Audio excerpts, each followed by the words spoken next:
आता isakal.com आहे देशातील नंबर 1 ची मराठी न्यूज वेबसाईट। प्रत्येक अपडेटसाठी isakal.com ला नक्की भेट द्या।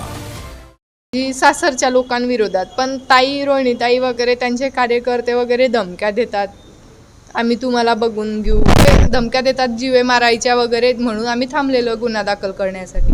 आपण रुपालीताई चाकणकर यांच्याकडे एक व्यथा मांडलेली आहे, आपली नेमकी तक्रार काय आहे आणि आपली काय मागणी आहे? माझे सासरच्या लोकांकडनं मला त्रास आहे, नवरा सांभाळत नाही, छोटं बाळ घेऊन मला राहावं लागते आणि माझा नवरा खडसे यांचा, रोहिणीताई यांचा पी आहे आणि तो पांडुरंग पुरुषोत्तम नाफडे, राहणार तडणी, तो एका घोटाळ्याच्या याच्यामध्ये गुन्ह्यामध्ये फरार आरोपी आहे। त्याच्यामुळे ते मला पैशांसाठी खूप त्रास देतात, मुलीला सुद्धा वागवत नाही। नेमका त्रास काय देतात? त्रास पैशांसाठी देतात, मारझोड करतात, जशी मागले तसे भाऊ देत गेला, वडील दिला।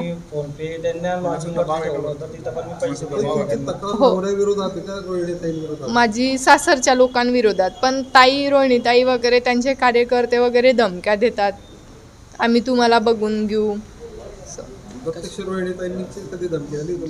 ताई पण देतात आणि पदाधिकारी पण देतात त्यांचे। ते नाही माहिती मला, पण ते देतात। काय म्हणतात की बुवा आम्ही गुन्हा दाखल केला वगैरे, आमचं नाव घेतलं तर आम्ही तुम्हाला बघून घेऊ। त्या दबावाखाली मी आतापर्यंत गुन्हा नोंद नाही केला, पण माझ्या आणि मुलीच्या भविष्यासाठी मी आता गुन्हा नोंद करते। किती आतापर्यंत पैसे तुम्ही दिलेले आहेत? मी अशी कॅश त्यांना 30,000 दिलेले होते आणि असे ऑनलाईन त्यांना लॉजवरती दिलेले आहे। तो फरार आरोपी असताना हॉटेलमध्ये राहिला। पैसे दिलेले, रक्कम किती दिलेली आहे आतापर्यंत? रक्कम तशी जशी लागली तसे सामान पण घेऊन दिलेलं होतं बरोबर। त्याला सोनं वगैरे ते दिलं, त्याने मोडून टाकलं, माझं पण मोडून टाकलं आणि आपल्यावरती खोटे आरोप करतो तो। काय मागणी? रोहिणीताई असं म्हटलं होतं की तो पांडुरंग नाफडे त्यांचं पीए कधीच नव्हता। नाही होता तो पीए, तुम्ही रेकॉर्ड काढू शकतात त्यांचं। आता त्यांनी माझी पीए घोषित केलेलं आहे त्याला। आता मागणी काय? मला आणि माझ्या मुलीला न्याय पाहिजे। मी मुलीला त्याला देऊ शकत नाही, कारण आमच्या दोघांच्या जीवाला धोका आहे त्याच्यापासून। आता तुम्ही पोलीस संरक्षणाची मागणी केली, तुम्ही म्हटलं की जीवाला पण हो, माझ्या परिवाराला आणि मला, माझ्या मुलीला जर काही झालं तर कडचे परिवार, नाफडे परिवार आणि त्यांचे कार्यकर्ते लोक जबाबदार राहतील।